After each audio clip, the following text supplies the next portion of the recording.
organisasi-organisasi di luar gitu loh Bu. Ya, oh jadi Mbak Ovi ini mengikuti kegiatan-kegiatan gitu ya? Iya Bu. Bisa dijelaskan dari berangkat sekolah sampai pulang sekolah kegiatannya apa aja Mbak Ovi? Jadi gini Bu, saya kan berangkat sekolah kan 6:30 kan ya Bu ya. Setelah itu saya di sekolah itu kan belajar pelajaran gitu ya Bu.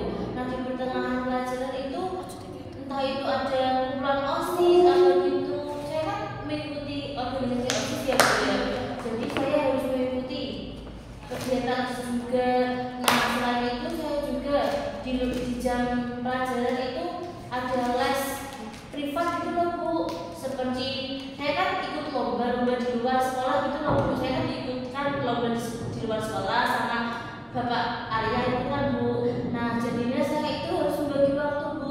Jadi pelajaran setiap hari saya agak keteteran gitu loh Bu. Jarang belajar gitu.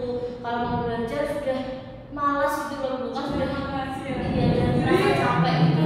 Sudah 1 hari penuh kegiatan di rumah jadinya malas gitu ya Mbak Ovi.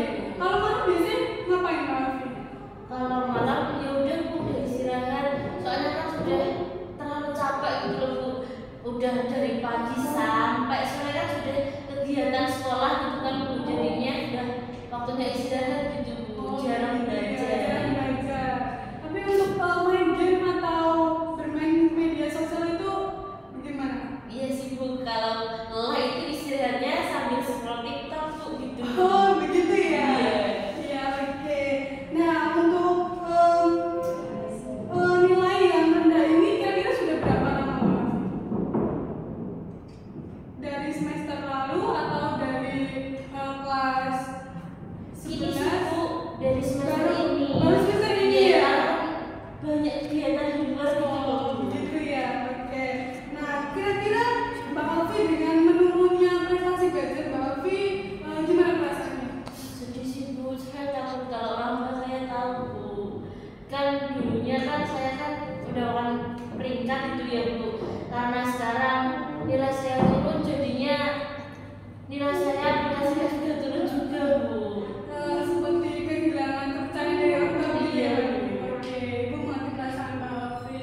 Nah, untuk selanjutnya kira-kira Mbak Ovi sudah memikirkan solusi atau jalan keluar dari permasalahan ini Mbak Ovi? Belum sih Bu. Belum ya?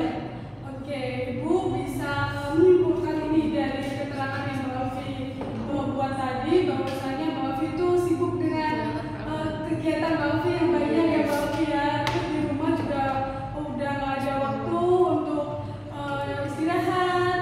Terus kalau istirahat kadang juga biasa main HP gitu ya Mbak Ovi ya. Jadi nggak ada waktu untuk mengerjakan tugas di rumah. Nah, Mbak Ovi, Ibu punya sebuah video ini tentang mengatur waktu secara efektif. Apakah Mbak Ovi tahu mengatur waktu secara efektif itu apa? Belum tahu. Belum tahu ya. Jadi mengatur waktu secara efektif itu adalah upaya kita atau Mbak Ovi untuk menata atau menyusun kegiatan nih.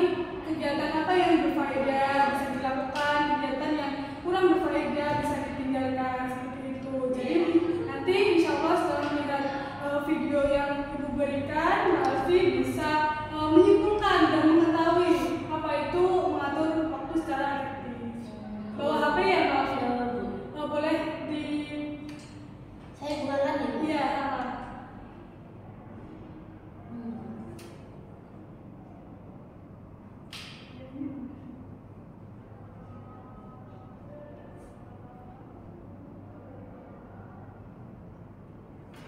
Nah ini silakan dilihat dulu ya Mbak Ovi.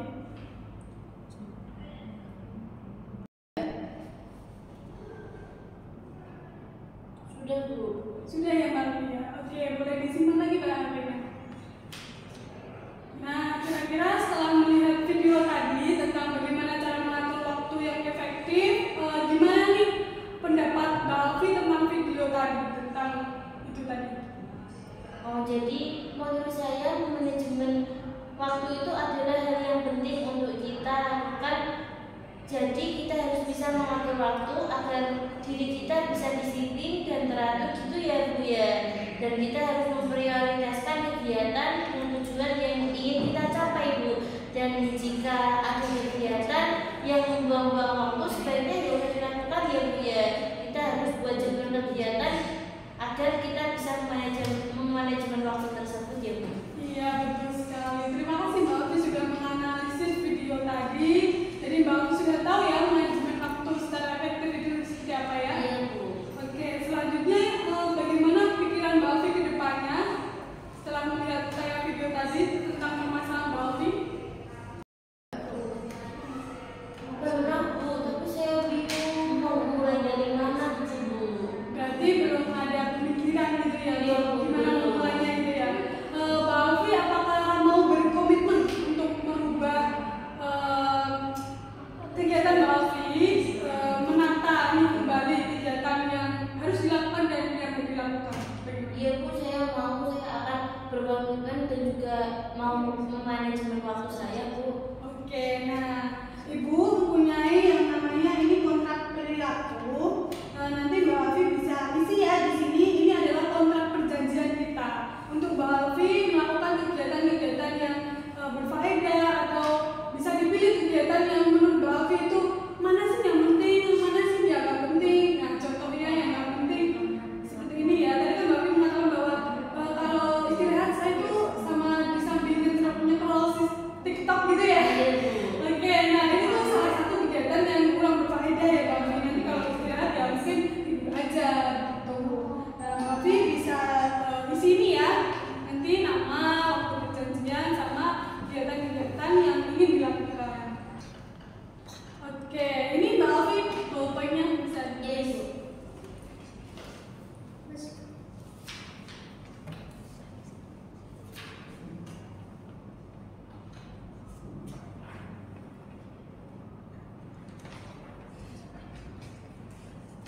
Sudah Bu. sudah ya. Jadi untuk menambah semangat Mbak Alfi lagi untuk melakukan kegiatan yang sudah Mbak Alfi tulis di sini, Ibu mau Mbak Alfi menulis self reward atau nanti kalau sudah berhasil melakukan kegiatan ini untuk memberi hadiah pada diri Mbak Alfi bisa ditulis ya self rewardnya sama punishment kalau Mbak Alfi nggak bisa nih melakukan kegiatan ini, silakan ditulis Mbak Alfi. Oke Bu.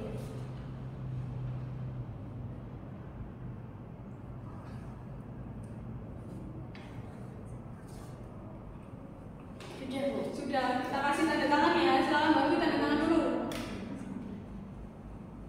Sudah. Sudah ya. Oke. Ibu pegang tanda tangan. Nah, Mbak Alfi boleh bacakan poin-poin atau hal-hal yang akan dilakukan Mbak Alfi. Jadi gini Bu, yang pertama saya mengumpulkan tugas belajar tepat waktu, berusaha meraih prestasi yang lebih baik lagi, dan mendapatkan nilai yang lebih tinggi dengan cara menyusun jadwal belajar yang efektif. Dan yang kedua, memanajemen waktu yang efektif dengan cara memprioritas kegiatan yang penting dilakukan. Yang ketiga, mengatur waktu secara efektif di rumah seperti tidak malas-malasan dan mengutamakan mengerjakan tugas sekolah di rumah daripada main sosmed itu Bu. Oke, jika Mbak Alfi bisa melakukannya, Saya akan mempunyai self reward dari diri saya sendiri Bu. Jadi apabila saya konsisten ya bisa melakukan komitmen setiap harinya. Self reward saya itu saya dapat membuka sosmed, nonton YouTube sepuas saya Bu gitu Bu.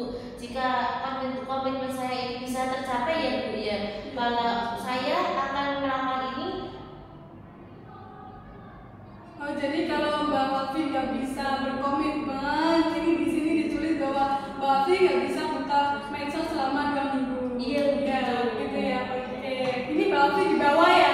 Oke Bu, ini dibuat Komitmen rencana saya Iya, iya betul sekali Mbak Alfi.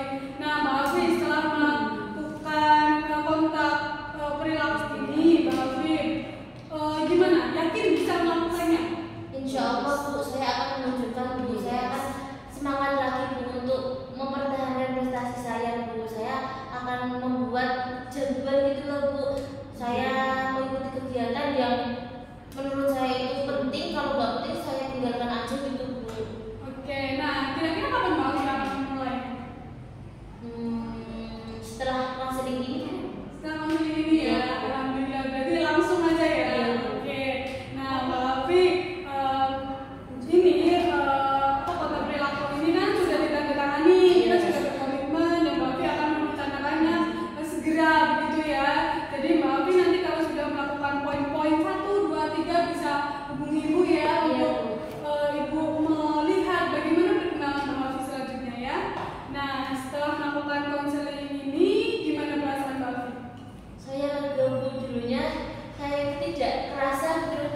kalau melihat saya itu jatuh, jadinya saya itu shock dipanggil ibu gitu Bu. Tapi kalau sudah tahu kayak gini, saya sudah merasa lega gitu Bu, malah menambah rasa semangat belajar saya gitu loh Bu, dan bisa memanajemen waktu saya gitu Bu. Ya alhamdulillah Mbak Afi sudah lega, sudah plong. Nanti semisal gimana perkembangan kelanjutannya kita bisa konseling lagi ya Mbak Afi ya.